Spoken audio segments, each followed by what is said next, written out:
Hey, what's up guys, it's Ryan and welcome to week 51 of the top 5 Skyrim mods of the week. Hopefully you guys will enjoy the mods that I've picked out for this week. Starting off at our number 5 spot, we have the War Earlier Arcane Smithing. Now what this mod does is, I'll read it off the mod page. It says, so don't get me wrong, smithing in Skyrim was great, the first few times that I played it, however. Now it's just tedious, right?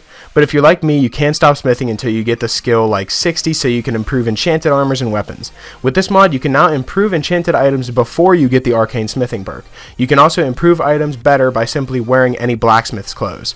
Plus, the mod adds missing tempering recipes to let you improve items that you haven't improved before. Now, the people who benefit from this mod are the people who don't have the Arcane Smithing perk but want to improve enchanted items, the people who have the Arcane Smithing perk but would like to make the skill legendary, you have joined the Dark Brotherhood or Thieves Guild and want to improve the guild armor right away, and if you want an enchanted blacksmith robes or the ability to improve more armors and weapons. And how the overhaul of the whole smithing tree works is, if you have, let's say, the steel smithing perk, you can then improve enchanted steel armor and stuff like that. Instead of, having to get the Arcane Smithing perk, you can just get the steel perk and you'll be able to, improve the enchanted armors right away off the get-go. So that's why I think it's a really cool mod, and it's going to be very useful to add to your playthroughs. So I'd recommend giving this mod a try.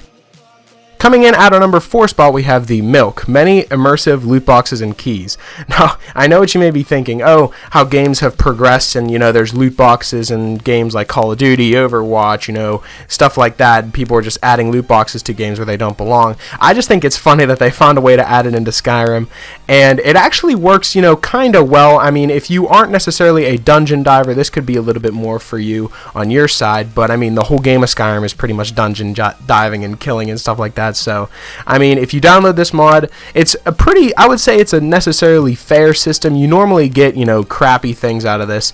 I think I only got one good thing out of the 4,000 or 5,000 gold that I spent, so it's not actually that bad.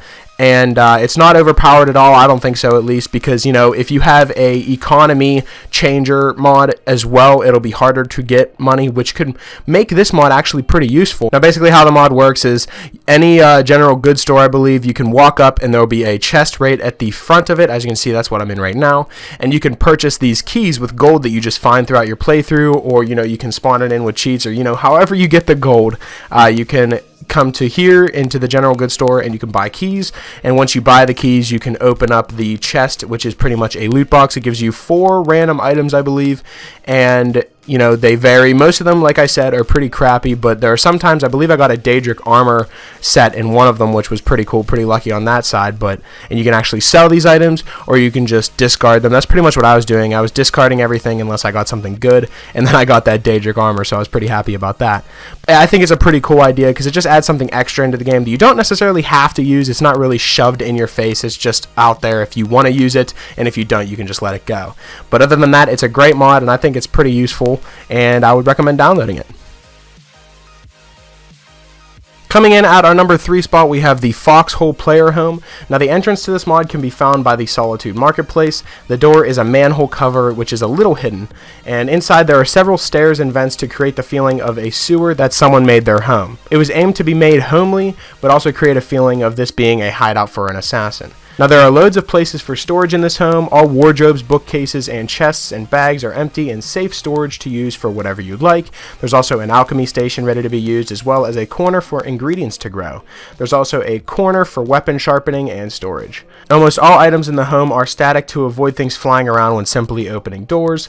Considering the name of the home, the Foxhole, there are 2 ways out. There's a manhole cover at the marketplace, and the other leads out of Solitude, and each can be used to escape guards. So as you can see, there is a lot of content jammed into one little area, and it's a nice and small, compact home, which can really make you feel like you're the assassin that is aimed out to be, this home for. So if you're in the Dark Brotherhood and you really want an assassin house, then this is definitely the house for you. And that's why it comes in at our number 3 spot, so I'd recommend giving it a try. Coming in at our number 2 spot, we have the Dwarven Aetherial Bow. Now, basically what this mod does is it adds a brand new bow into the game that is amazing. It is the most amazing bow I've ever seen, but it's also very overpowered. It's really cool to use, however. If you go and you just make it by simply getting 3 Dwarven metal ingots, you can craft it, and it's like a shotgun crossbow. That's pretty much what it is. But yeah, like I said, this bow is extremely OP, and I'm going to be showing you guys me just massacring Whiterun, pretty much one-shotting everybody, but it looks really cool, and it's very satisfying satisfying to kill people with this because just of how amazing the bow actually looks and how you can see the bullets as they're flying at the people that you're shooting. It has a bit of a drop, but it's like a shotgun blast, and it's really powerful, and it's just one of the most powerful bows I've ever used. So as you can see, the bow absolutely massacres anyone that stands in its path, and it's a great mod to just screw around with if you just want to feel like a complete badass for a little bit. Just download this mod and, you know, just craft it using the 3 metal ingots, which is nothing. It's very inexpensive to create, and you can just slaughter people with it, and it's very fun to use, so I'd recommend giving it a try. Coming in at our number 1 spot, we have Ruska, the Riften player home. Now this mod adds a small cabin next to Merryfair Farm near Honeyside and the Riften stables. It's a signature house mod with tons of clutter, custom furniture and storage, all crafting stations, and a unique look. Some of the features: it has a ton of bookshelves, 9 planting soils in the outside garden, all crafting stations for smithing, magic, and alchemy. There's 5 mannequins and a bunch of weapon displays. The bed gives a well-rested bonus. There's a day and night cycle inside the house, and there is a unique named storage all over, and there's tons of custom clutter and furniture. All containers on the inside and outside are safe and will not respawn. And the first floor fireplace, there is a baking surface which works like an oven in most player homes. And just by telling who the mod's from, the real Eleonora, you know it's going to be a great house mod. So as you can see, another small and compact house mod, but I really like these house mods because I don't like the giant like castle ones. Like, don't get me wrong, they're amazing looking. The giant house mods are amazing, but being able to walk around your house and stuff like that and taking forever to get from point A to point B, say you want to like go to your alchemy table and it's all the way across your house, I don't like that. I like having everything, you know, small and compact, being able to do everything I need to do right away, and it looking great at the same time. So that's why it definitely comes in at our number 1 spot, so I'd strongly recommend downloading it.